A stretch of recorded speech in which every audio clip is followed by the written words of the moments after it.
in the background, humming against this backdrop of all of the Trump immigration authoritarian fascist moves that his thugs are making at ICE, in the background of the Pentagon in total chaos because of Foster Brooks, Pete Hegseth, who's the... nobody knows who Foster Brooks is anymore. The Secretary of Defense. Google it. You'll see that was funny.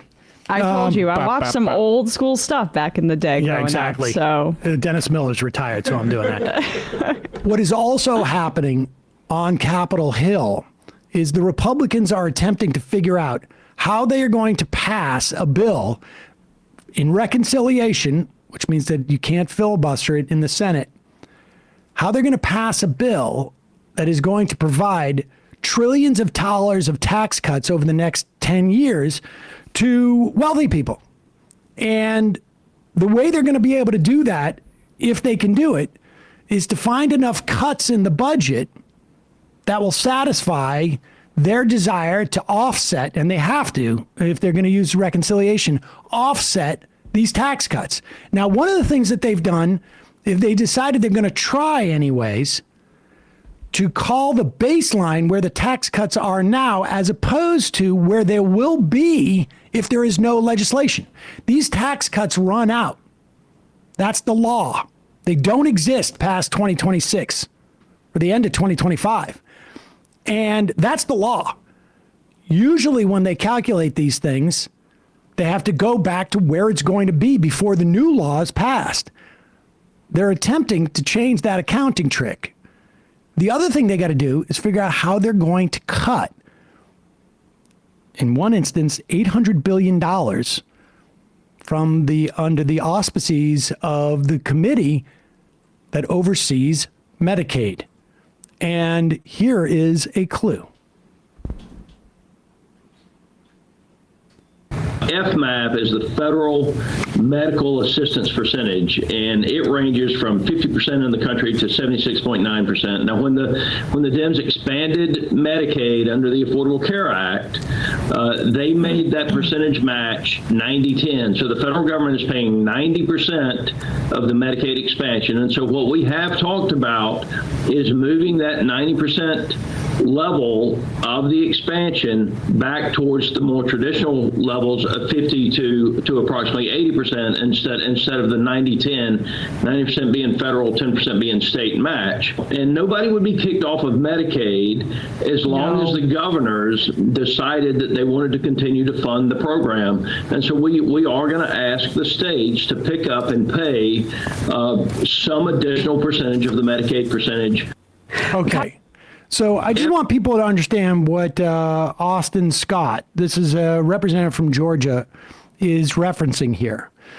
When Medicaid is a federally funded program where states have the ability to deploy that money in a way that they want to. When the ACA passed, part of it was an expansion of Medicaid beyond up to 133% of poverty. So you can make 1/3 more than what the federal poverty line is. And I think the federal poverty line is moved up, but I have a feeling it's somewhere around $18,000 per individual. I don't remember exactly what it is for a family. Maybe you can look that up. And 33% more. Now, you'll recall the Supreme Court said not all states are forced to take it, which is absurd. Yep. And the argument that all the Republican states that balked against it was, well, we're only paying, like the federal government is only picking up 90%. 90%, yeah. Well, in some instances, I think it's the first couple of years were 95%, and then it dropped to 90% of the cost of this expansion.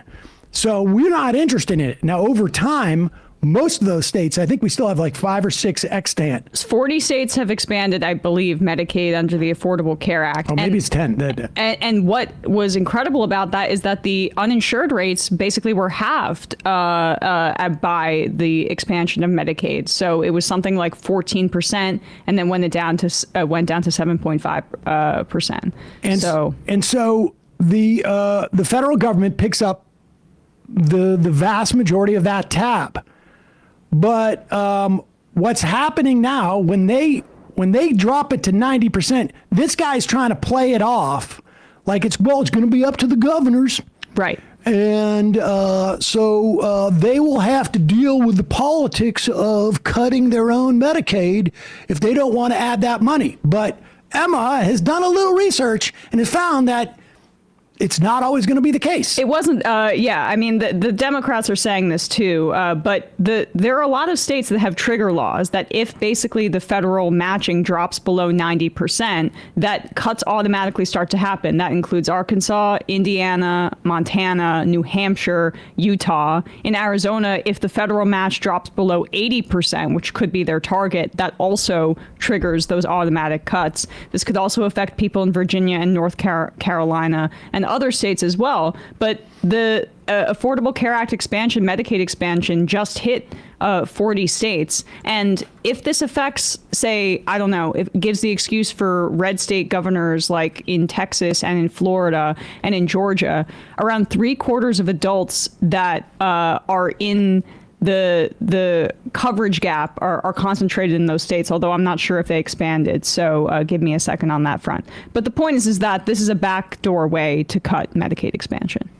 And again, this is the way that they're going to cut Medicaid. Yeah.